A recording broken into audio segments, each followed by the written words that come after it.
Hey, you. Good evening and morning to ya. 3.17 is around the corner, and with that comes a brand new game loop. Refueling is making its way into the verse, and at the moment there are only 2 ships capable of refueling. Down the road, more ships like the Vulcan will be on deck, but right now if you want to fuel the verse, the choice is between the mighty MISC Starfarer and Starfarer Gemini. What's the difference? How much they cost? Which one should you buy? Let's talk about it.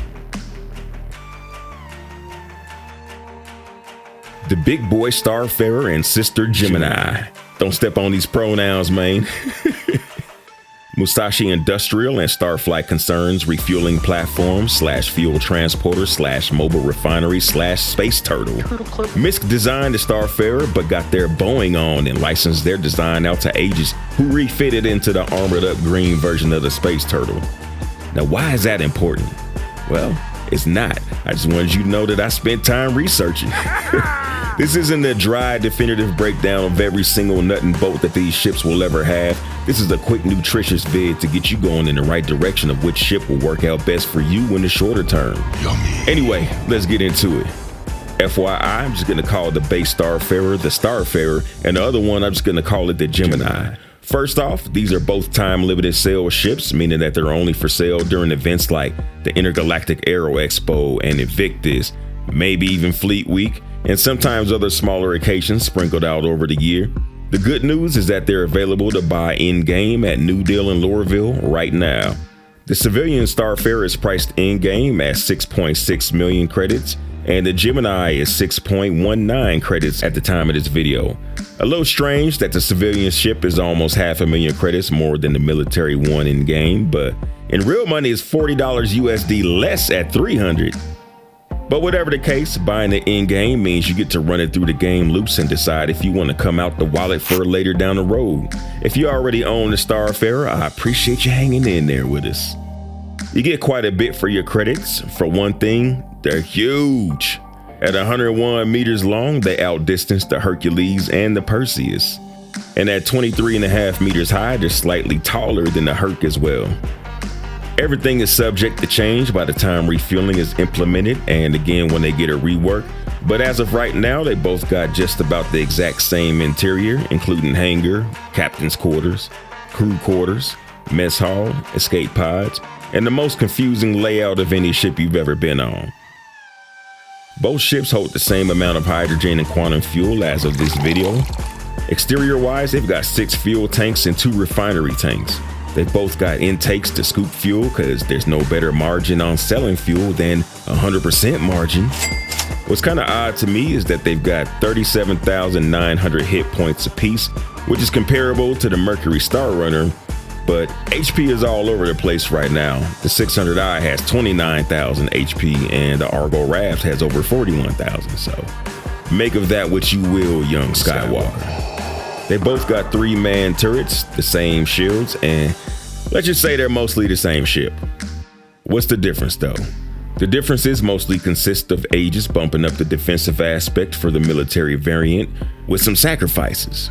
Out of the box, the Starfarer has 2 size 3 turrets on the rear and a size 4 on top, compared to the Gemini size 5 on the top and then the same size 3s on the back.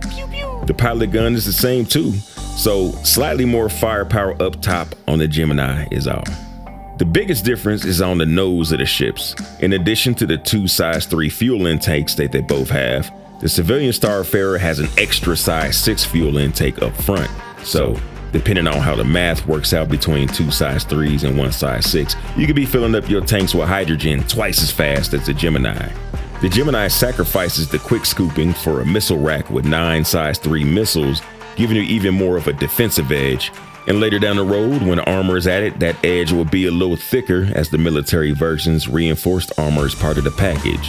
The Gemini's engines are supposed to be more powerful, but in practice at this moment, it's only 1 meters per second faster and no more and no less agile, which isn't a word you really use with these boats, you dig?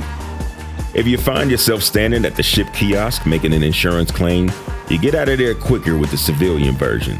The full claim time of the Gemini is 45 minutes compared to 36 minutes of the Starfarer. The Gemini's expedite time is 7.5 minutes compared to 6.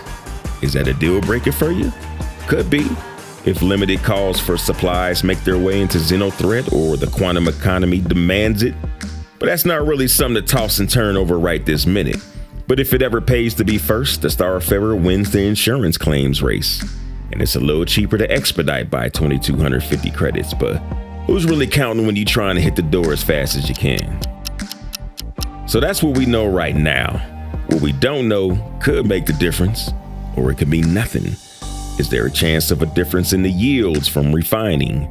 Probably not, but you never know. Will they both only refine fuel? Looking at the Odyssey, I'd say there's a decent chance of that. The base Starfarer is supposed to be able to swap out the extra fuel intake for missiles. Is that still the plan? Can you swap out the missiles on the Gemini for a nose intake, which would take away the only real advantage of the base model? Is swapping out the tanks for more storage still a thing? Would you want to trade in it? Back in 2015, they stated that the Gemini would carry less fuel. Is that still the case? If so, how much less? May not be relevant at the start, but worth thinking about. If you haven't made up your mind, this is really what it breaks down to for right now today. Do you want to scoop fuel faster, or do you want missiles? Personally, I don't think the 9 missiles up front are gonna save the day when the pirates finally come for you. I prefer to scoop fuel 100% faster and make use of the old adage that time is money and just re-up my product and sell as many times as I can, as fast as I can until the inevitable happens. And it's possible that the Gemini may carry less fuel. If so, that could be a deal breaker. On the other hand, when armor comes online, the combination of armor, a few missiles, and some gunners could possibly buy you the time you need to either get out of Dodge or call the cavalry.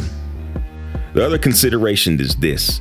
If you're mainly focused on Quantanium, then the extra fuel intake doesn't matter and the Gemini just makes sense. Think about it. But if you want to keep a mixed bag and collect fuel as quick as possible, then hey, the regular Starfarer is the way to go, boss.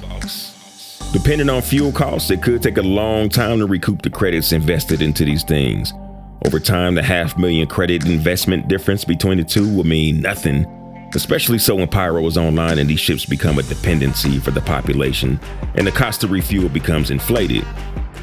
But that's if you're running it like a business. If your interest in it is to add an additional game loop to your bowl of Star Citizen soup, or it's something you pull out as needed for things like org events or occasional role playing, or you just want it because you want it, then the credits don't matter because it'll mostly be sitting in the hangar anyway.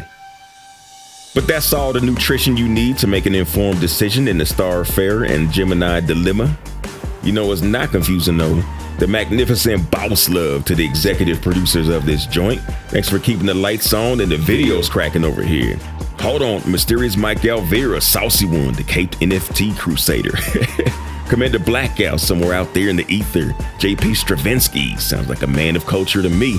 Eyes Open 2018, Momo, John Arcadian, Smoke Mito. Bruh, where in the wide world of sports have you been? Still Legacy, can hard fly anything but an Argo cargo. Challenge accepted. Ankaran, a very colorful gentleman.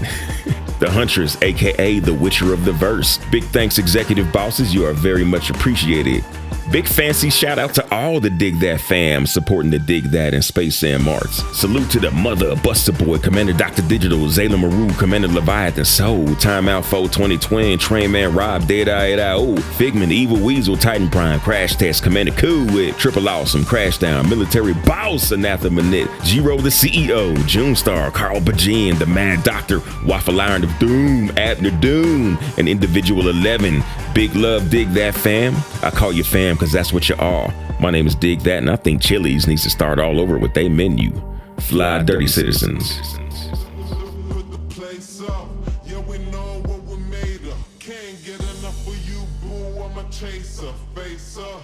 Now I feel a little major. Blink of an eye. Put the place up.